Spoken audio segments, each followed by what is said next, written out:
थानिया आदमी देख के बेरो करती है ये ना कौन से प्रोफेशनल में के बेरो बड़े बताओ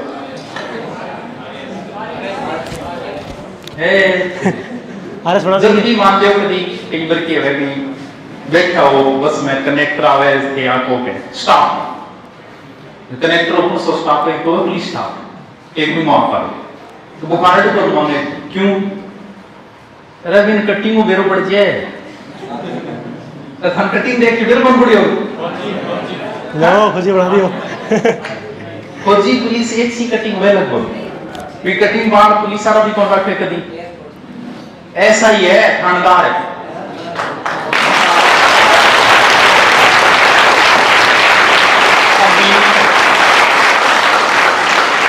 अभी ट्रेनिंग कंप्लीट हुई है और पुराना टाइम में जुड़े है कई बार कहता गुरु जी के थे मनी ने स्टाफ पर फॉलो करो मैं थे थानेदार लागे बात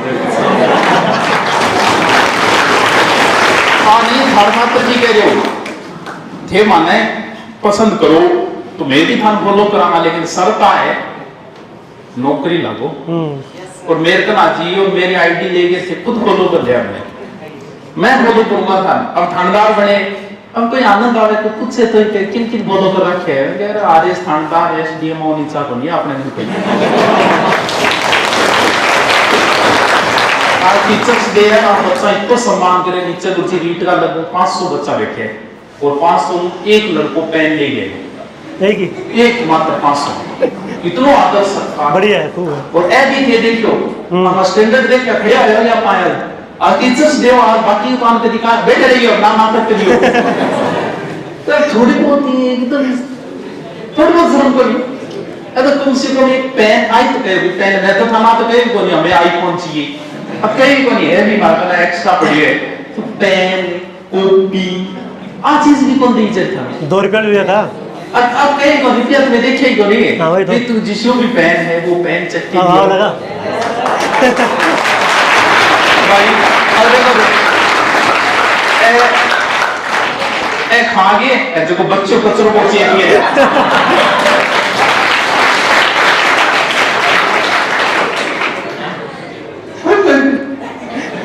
और देख ले यार विदाम की 2 बार वो रोबोट के बोल चेक ले आ ए पिस्ता तो मतलब खाएगी बच्चे बच्चे दे अब विदाम को को लोन का वो चेक ले बात बढ़िया थैंक यू बहुत बढ़िया ये डिजाइन अच्छी थी और भी बढ़िया है ये बोले शाबाश हम कहना पड़ेगा 2-3 दिन पहले ही तेरे को कैनेडा पानी तो दे दियो शर्मा है गुरुजी और जी हैं शर्मा है देता ना ना यही को नहीं आराम जाना हमारे अब आप पुराना यूज ले लो और नहीं होए कुवैत को है ले लो शाबाश वो छोड़ खर्चो करे तो किसी को बस एक देते मान तो ले मार कर वो ले जा आज तू पे एक ले मेरे कर मुंगी कहते हैं लोग ये कि मान नहीं बात करता है ले बाल गुरजन भी देते हुए बाहर खड़े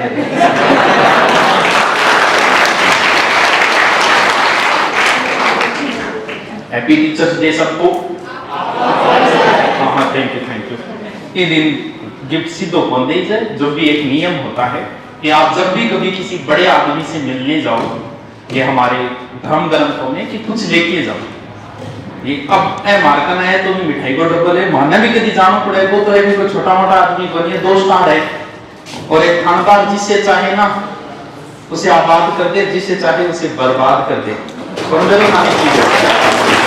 हाँ जिसे चाहे उसे कर सकता है राजा होता है थानेदार बनो ना तब शेर बनो छोटा मोटा शेर को कभी देखा है शेर देखना कभी ऐसे आगे से गुजर रहा है ना इधर उधर नहीं देखता हो कभी कोई मतलब नहीं उसे और भेड़ पकड़ लिया हर कोई हॉर्न मारे ची ची और जब शेर सामने आता है ना अब सोचो वर्दी पे तो सिविल है 2 स्टार लागेड़ा हुए रोड क्रॉस करता था लागे कोई हॉर्न मार देगो वो काद को नहीं कोई हॉर्न मार दे थे कोई बिगर नाका बोल पड़े गए रोड के बीच में मार दे तो वो प्रतिभा से तो ये साल ये 2 है मुश्किल से 2 साल इन 2 सालों में सारे काम करने लड़ाई दंगा भी नहीं करना, पढ़ाई भी नहीं करना, आंसकी भी नहीं करना, घुमा फिरी भी नहीं करना। अब डिपेंड थारे के ऊपर है, या तो इन 2 सालों में आनंद लो और सारी जिंदगी दुख पाओ, या फिर इन 2 सालों को दुख से गुजारो, सारी जिंदगी ऐसी ऐसे है, शेर बन के रहोगे।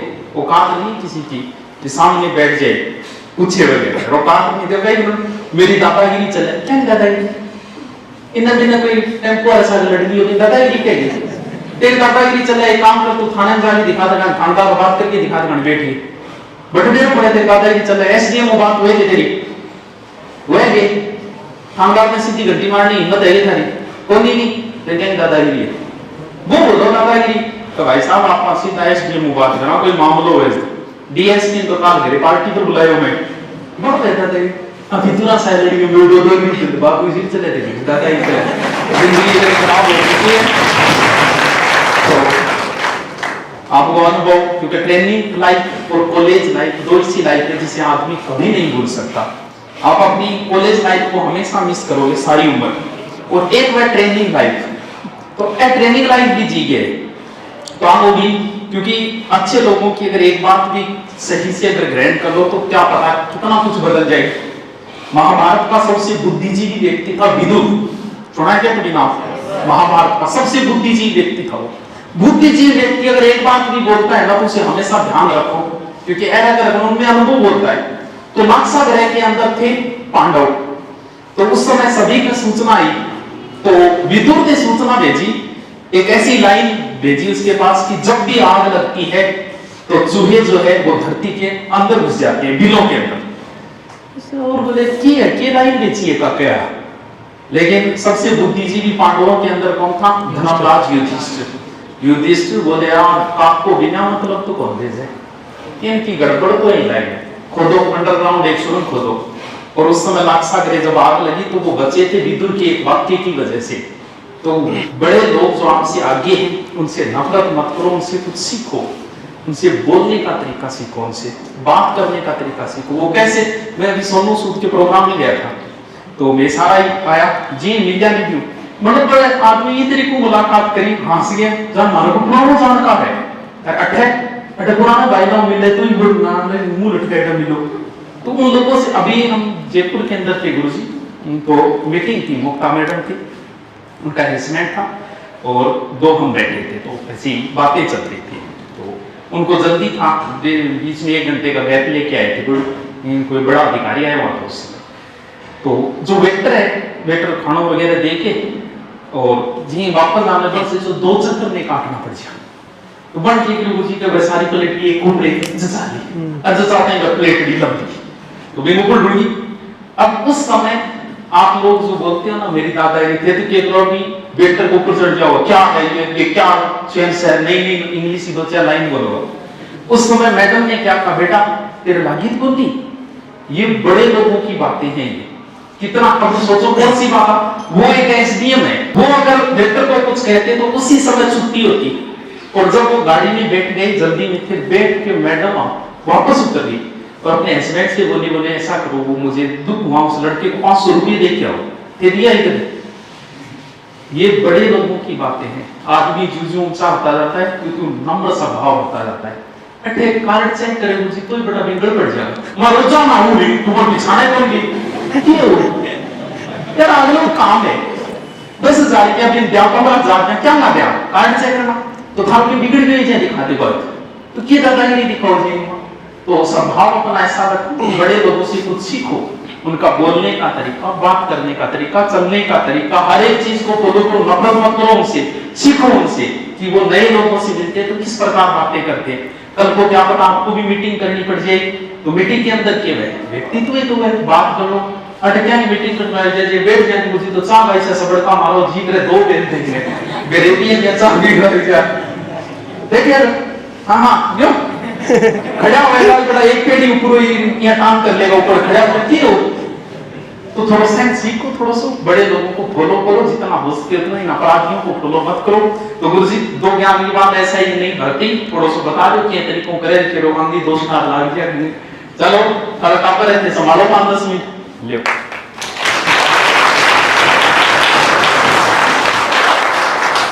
जो आपको यहाँ आज पढ़ाया गया है उसको घर पे जाके हाथों हाथ पढ़ना है। जिस जिस सब्जेक्ट में पढ़ाया है सारा जाके पढ़ना है। और जो कल टॉपिक चल रहा है आपका, कल जो पढ़ाया जाएगा यहाँ, उसको पहले से घर पे पढ़ के आना है, ताकि आप खुद पढ़ोगे घर पे 5-10% तो आपको उस टाइम समझ में आ जाएगा। और आपको गुरुजी पढ़ा देंगे यहाँ, उसी टॉपिक को आप जाके उसी दिन घर पे पढ़ लोगे। तो एक टॉपिक कितनी बार पढ़ लिया आपने? 3 बार पढ़ लिया।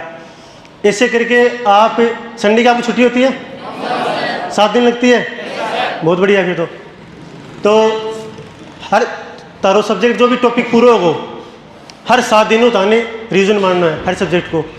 सोमवार से लेकर शनिवार तक आपको जो भी पढ़ाया है उसको संडे को उसका रिविजन करना है। केवल संडे को कोई नई चीज़ नहीं पढ़नी है। आप पीछे पढ़ते जा रहे हो, आगे उसको रिविजन नहीं कर रहे हो, तो वो पीछे आपका ब्लैंक हो जाएगा, कोई मतलब नहीं है ऐसा करने में। कम पढ़ो, लेकिन जितना पढ़ो उसको याद करते चलो साथ साथ में, ताकि एग्ज़ाम के टाइम पर आपको टेंशन नहीं हो कि मेरा सिलेबस पूरा कवर नहीं हुआ, मुझे कुछ याद ही नहीं हुआ। आपको सबको एक समस्या होती है क्या एग्ज़ाम से जस्ट पहले कि मुझे कुछ याद ही नहीं है सब्जेक्ट में? सबको होती है, कोई बड़ी बात नहीं है, नॉर्मल लोगों को सबको होती है। तो इसका इलाज यही है, जो जो आपको पढ़ाया जाता है वो आप पहले घर से पढ़ के आओ। सर पढ़ाते हैं, यहाँ ध्यान लगा के पढ़ो, और घर जाने के बाद उसको रिवीजन करो। जैसे 7 दिन को हो गए, हर संडे को संडे फिक्स कर लो आप। हर संडे को आप जाके उसको पिछले सोमवार से शनिवार तक जो भी पढ़ा गया है उसको रिवाइज करो। ऐसा ही एक रिवीजन आपको 1 महीना जब पूरा हो जाए, महीने की लास्ट तारीख को रख लो, 30 या 31 तारीख को, उस दिन उसको फिक्स कर लो। जैसे ही महीना पूरा होता है, जैसे आपका फर्स्ट सर्किल हो गया, आज आपने जाते ही पढ़ा, दूसरा रिवीजन आपका 7 दिन में हो गया, और तीसरा रिवीजन आपका 1 महीने में हो गया। अगर आपने किसी टॉपिक के 3 रिवीजन कर लिए तो आपको टॉपिक कंठस्थ हो जाएगा। फिर आपको केवल एग्ज़ाम से पहले रिवाइज करना है, और रिवाइज करते आपको याद आ जाएगा। और एसआई की भर्ती भी इंटरव्यू कॉल एसआई के होने वाले हैं। पिछली भर्ती जो 21 वाली थी उसके इंटरव्यू कॉल अभी होंगे इसी महीने में, शायद लास्ट तक। जैसे ही इनके इंटरव्यू कॉल शुरू होंगे, एसआई की नई भर्ती आएगी। तो आप में से एसआई की तैयारी कौन कौन कर रहा है?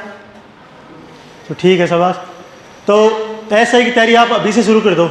आप ये मत वेट करो कि भर्ती आएगी, फार्म भरेंगे तब पढ़ेंगे, डेट आएगी तब पढ़ेंगे, क्योंकि एसआई का सिलेबस बहुत बड़ा है। फर्स्ट पेपर उसका हिंदी है, हिंदी में जो अच्छा करेगा वो एसआई में सिलेक्शन लेगा। फर्स्ट पेपर हिंदी के कितने नंबर का होता है? 200 का। मेरे फर्स्ट पेपर में, मैं आज फर्स्ट पेपर की वजह से यहीं खड़ा हूँ, हिंदी की वजह से। मेरे फर्स्ट पेपर में स्कोर रहा था 183 नंबर 200 में से, ठीक है। तो आप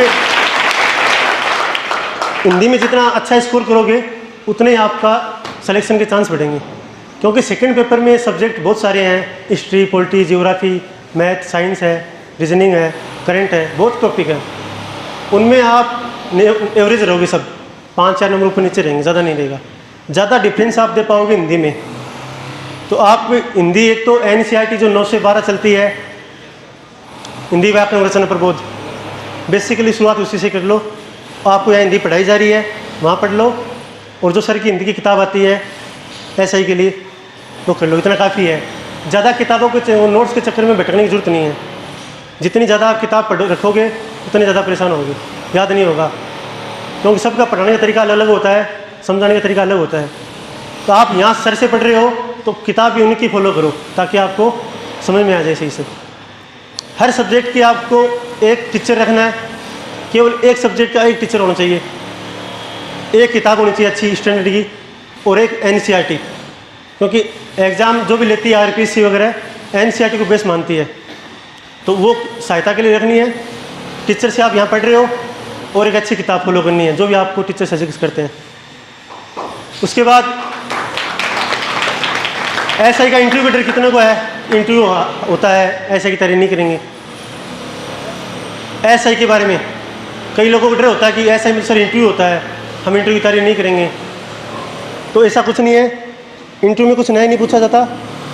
जो आज तक आपने किया है और जो आपने आज तक पढ़ाई करी है, जो भी कुछ आज आपका डिस्ट्रिक्ट वगैरह वही पूछा जाता है, उसकी टेंशन लेने की जरूरत नहीं है।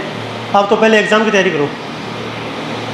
तो और एसआई की वैकेंसी शायद दिसंबर में, तो या तो दिसंबर में एग्ज़ाम हो सकती है, फिर जनवरी में एग्ज़ाम हो सकती है। आप ये सोच रहे हो कि मुझे 6-7 महीने का टाइम दिया जाएगा, वो कोई उसके लिए आधार नहीं है कि आपको 6 महीने टाइम दिया ही जाना चाहिए। कभी भी आरपीसी आपको 3 महीने के ज़्यादा टाइम नहीं देगी, 3 महीने में एग्ज़ाम करवा सकती है।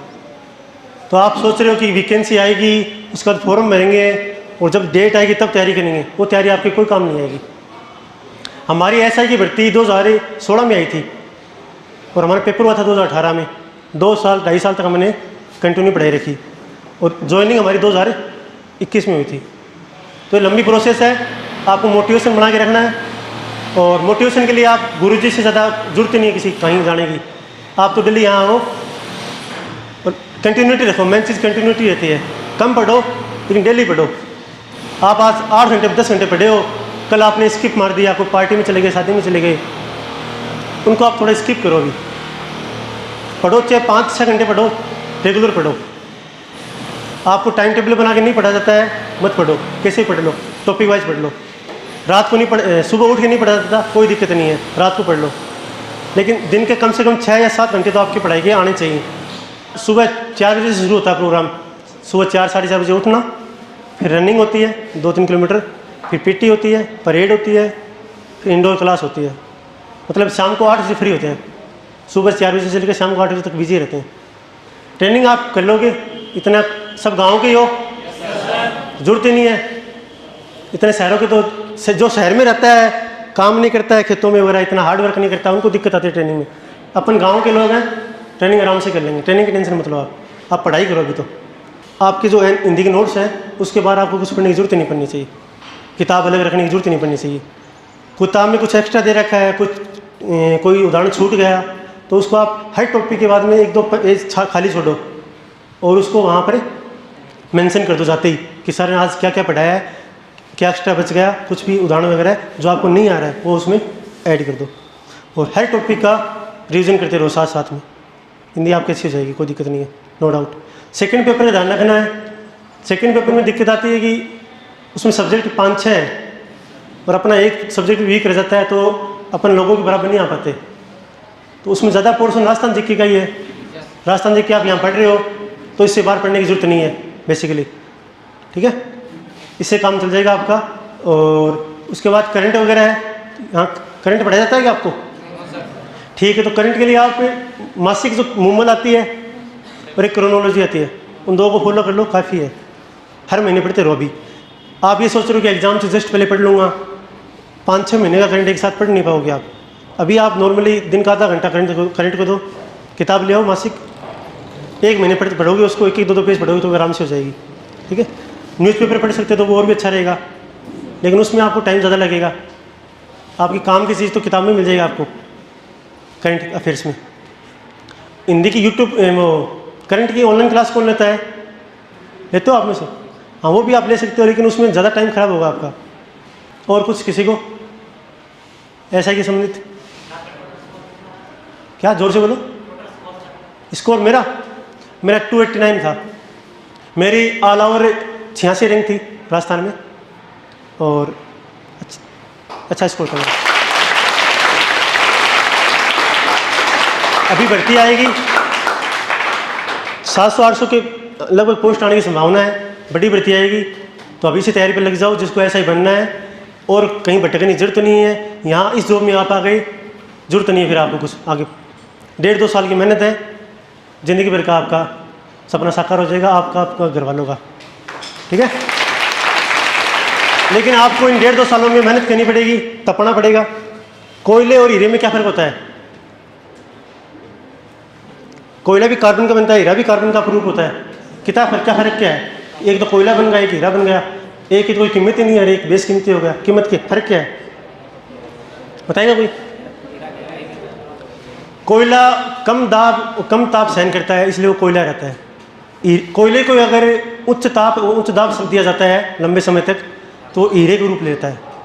तो अभी आप यहाँ जितना प्रेशर यहाँ हैंडल करोगे, जितना खुद को सेक्रीफाइस करोगे, साइड वाली चीज़ों से अवॉइड करोगे, जितना आप खुद को सहन करोगे ताप और दाब, उतना ही आप हीरे बनने के रास्ते पर जाओगे। और 2-3 चीज़ें हैं, जैसे बचपन में कछुआ खरगोश वाली कहानी सबने सुनी होगी, बस वही है। कम चलो, दिन का 2 पेज पढ़ो, लेकिन पढ़ना डेली है। ऐसा नहीं है एक दिन में 50 पेज पढ़ दिए, एक दिन पढ़े नहीं, कंटिन्यूटी होनी बहुत ज़रूरी है।